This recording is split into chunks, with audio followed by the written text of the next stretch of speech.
बहिणीला आता 3,000 रुपये मिळणार आहेत. फेब्रुवारी आणि मार्च महिन्याचा हप्ता हा एकत्र दिला जाणार आहे अशी माहिती सध्या मिळते. लाडकी बहीण योजनेच्या लाभार्थ्यांसाठी ही महत्त्वाची बातमी आहे.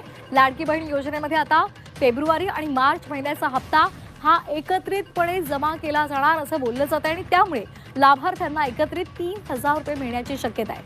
लाडक्या बहिणींसाठी अतिशय आनंदाची बातमी आहे. पहा, आता मार्च आणि फेब्रुवारी महिन्याचे 2 हप्ते म्हणजेच 3,000 रुपये लाडक्या बहिणींच्या खात्यात येत्या 2 ते 3 तासात पडण्याची शक्यता आहे. कारण आज आहे बुधवार, आज 18 मार्च आणि उद्या आहे गुढीपाडवा. गुढीपाडव्याच्या अगोदरच लाडक्या बहिणींच्या खात्यात 2 महिन्याचे हप्ते पाडणार अशी काल एक मोठा निर्णय झालेला आहे बैठकीमध्ये.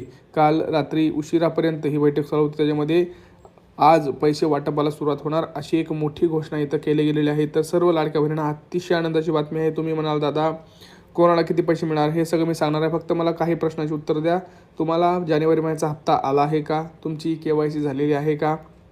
तुमचं बँक खातं लिंक आहे का? हे आपण पुढे पाहणारच आहोत. कोणाला हप्ता मिळणार आहे, कारण याच्यामध्ये खूप महत्त्वाची 2 बातम्या, आनंदाच्या बातम्या लाडक्या बहिणींना देणार आहे. बघा, ज्या लाडक्या बहिणींचा हप्ता बंद झाला आहे त्यांच्यासाठी हा फॉर्म भरून देणं खूप आवश्यक आहे. हा फॉर्म मी पुढे दाखवणारच आहे. तोपर्यंत तुम्ही बघू शकता याच्यामध्ये काय विषय आहे. लाडकी बहीण योजनेचा लाभ सुरू करण्याबाबत ह्याच्यामध्ये खूप महत्त्वाचा मजकूर आहे. मी पुढे तुम्हाला हा फुल फॉर्म दाखवणारच आहे. परंतु लक्षात घ्या, इथून पुढं अशा काही लाडक्या बहिणींचा हप्ता हा कायमचा बंद होणार आहे. तो GR मध्ये आता लवकरच येणार आहे. 4 नवीन नियमसुद्धा ह्याच्यासोबत आता सरकारने पाठवलेले आहेत.